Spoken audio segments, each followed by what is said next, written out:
आज बालेश्वर के अंदर जो नगर पालिका के चुनाव होने वाले हैं आने वाले समय में, तो आरएल के अंदर किस प्रकार से अपनी जो तैयारियां हैं उसमें लगी हुई है? देखिए, आगामी नगर निकाय चुनाव को लेकर राष्ट्रीय लोकतांत्रिक पार्टी पूरे राजस्थान की 309 नगर निकाय नगर पालिकाओं में चुनाव लड़ने जा रही है। हमारे राष्ट्रीय अध्यक्ष हनुमान बेनीवाल जी का यह आह्वान है कि शहरी सरकारों में इस बार आरएलपी की भागीदारी सुनिश्चित करने के लिए हमने पूरे राजस्थान में आरएलपी को चुनाव मैदान में उतार दिया है। इसके लिए पूरे प्रदेश की 51 जिलों में जिला प्रभारी लगा दिए। सारे प्रभारी पूरे प्रदेश में अभी नगर पालिका नगर निगमों में मीटिंगें ले रहे हैं और एक अच्छा मैसेज आ रहा है, क्योंकि पहली मर्तबा कांग्रेस बीजेपी के बाद में किसी तीसरे दल ने शहरी क्षेत्रों में एक राजनीतिक एंट्री की है और हमारे दल को शहरों में अच्छा रेस्पॉन्स मिल रहा है। लोगों में ये चर्चाएं होने लगी है कि अब तक दो ही पार्टियां कांग्रेस बीजेपी ही शहरों में चुनाव लड़ती थी, तीसरा कोई विकल्प नहीं था। अब राष्ट्रीय लोकतांत्रिक पार्टी राजस्थान के अंदर एक तीसरे विकल्प के रूप में शहरों में मैदान में उतरी, बहुत बड़ी बात है और हमें भी इतनी उम्मीद नहीं थी पार्टी को भी कि हमें शहरों में इतना बड़ा रेस्पॉन्स मिलेगा। लंबे समय से शेरगढ़ के अंदर भाजपा और कांग्रेस का जो शासन है वो चल रहा है, क्या इस बार है जो आरएलपी अपनी जो दावेदारी है वो शेरगढ़ में मजबूत करेगी? देखिए, शेरगढ़ के लिए हमने बहुत बड़ी कार्य योजना बनाई है। आने वाले 2028 के चुनाव में राष्ट्रीय लोकतांत्रिक पार्टी विधानसभा का चुनाव बहुत ताकत से लड़ेगी और जीत की हमारे दल को प्रबल संभावना है।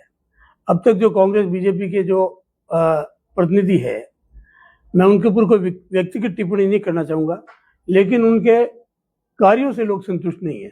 उनकी वर्किंग के प्रति लोगों में नाराजगी है।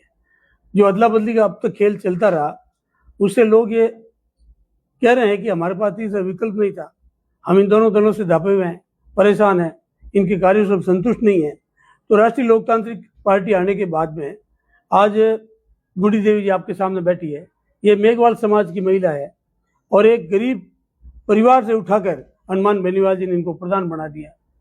ये बहुत बड़ी एक चुनौती है। आज हमारा उप प्रधान भी है। आज पार्टी ने ग्रामीण इलाके में अपनी अच्छी छवि कायम की है। तो उस रूप में आप देखिए, आने वाले चुनाव में जो है बहुत बड़ा परिवर्तन मिलेगा। अभी तो नगर पालिका चुनाव की बात करेंगे हम आपसे। तो आपकी जो ये बालेश्वर जो नगर पालिका है, इसमें 25 वार्ड है, पहली बार ही नगर पालिका बनी है और इसमें हमारी पार्टी सक्रिय रूप से चुनाव मैदान में उतरेगी। कल हमारा पार्टी का कार्यालय भी खुलेगा। हमने इसके चुनाव की व्यवस्थित तरीके से चुनाव प्रभारियों की घोषणा कर दी है। फिर उसके बाद में हमने 21 आदमी की चुनाव संचालन समिति बनाएंगे। हर वार्ड में 2-2 पार्टी के प्रभारी लगाएंगे और पार्टी ने प्रदेश स्तर पर हनुमान बेनीवाल साहब ने ये आवेदन फार्म जारी किया है। जो भी संभावित दावेदार होंगे पार्टी के से चुनाव लड़ने के लिए, उनको ये आवेदन फार्म भरना पड़ेगा और 27 तारीख तक ये आवेदन पार्टी कार्यालय में जमा कराएंगे।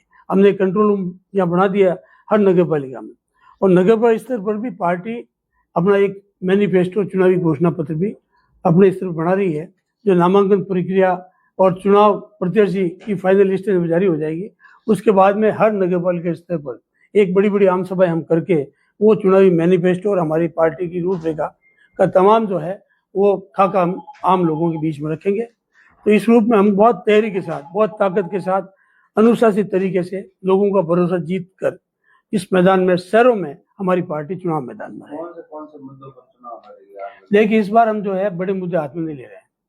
इस बार राष्ट्रीय लोकतांत्रिक पार्टी शहरों के छोटे छोटे मुद्दे, छोटी छोटी समस्याओं को उसका हम संकलन कर रहे हैं। पानी की, बिजली की, आपकी सड़क की। आज गाँव में, शहरों में एक छोटी बरसात आ जाए तो पानी निकासी के प्रबंध नहीं। आज शहरों की जो नालियाँ बनी हुई है वो ऐसे दुपट्टी बना दी। इनके पास कोई मैन पावर नहीं। सड़कें पहले बनाते हैं, नाली बाद में बनाते हैं। सड़क नीचे है, नाली ऊपर, तो दोनों पर नाली हो और वो सड़कों में पानी भरा रहता है और फिर पानी निकासी का प्रबंध नहीं। इन सारे चीज़ों को हमने बहुत बारीकी से पूरे प्रदेश में हमने प्लान बनाया है कि शहरी सरकारों में अगर आरएलपी की भागीदारी सुनिश्चित होती है तो हम एक बहुत प्लान के साथ शहर के विकास में शहर का पैसा लगाएंगे ताकि उसका दुरुपयोग नहीं हो, ईमानदारी भी हो, करप्शन नहीं हो। लगना भी चाहिए, दिखना भी चाहिए। उस रूप में हमने बहुत बड़ी रूपरेखा तैयार की है। सर 2022 8 अगस्त 2022 को जो नगर पालिका बनी है उससे लेके आज दिन तो जो नगर पालिका के अंदर काम हुए हैं उसकी अगर कोई जांच की वगैरह की कोई जो धरातल पे काम हो रहे हैं वो उसका जो ढंग है उसका तरीका है वो बिल्कुल एक घटिया तरीके से हो रहा है। तो उसके बारे में आप आरएलपी अगर पैसा जीतती है आपका क्या मुद्दा रहेगा उसके खिलाफ? देखिए, आपने खुद ने ये सवाल उठाया है कि प्रेस ये बात उठाती है तो आप सोचिए कैसा करप्शन है। लोग तो इतने परेशान हैं इन बोर्डों से, आज छोटे छोटे काम के लिए इनको पसीने छूट जाते हैं। इनकी जो व्यवस्था है, डेकोरम है, काम करने के तरीके हैं, लोग आज इनसे बहुत खफा है। आज शहरों में, नगर पालिकाओं में जो कांग्रेस भाजपा के बोर्ड बने हुए हैं, इनकी वर्किंग से लोग परेशान हैं। ये अदला बदली खेल है। और आरएलपी अभी हमारा कोई विधायक भी नहीं है, फिर भी हमारी ताकत से पार्टी का सुप्रीमो पूरे राजस्थान में, पूरे प्रदेश में आम लोगों की लड़ाई लड़ रहे हैं ताकत से।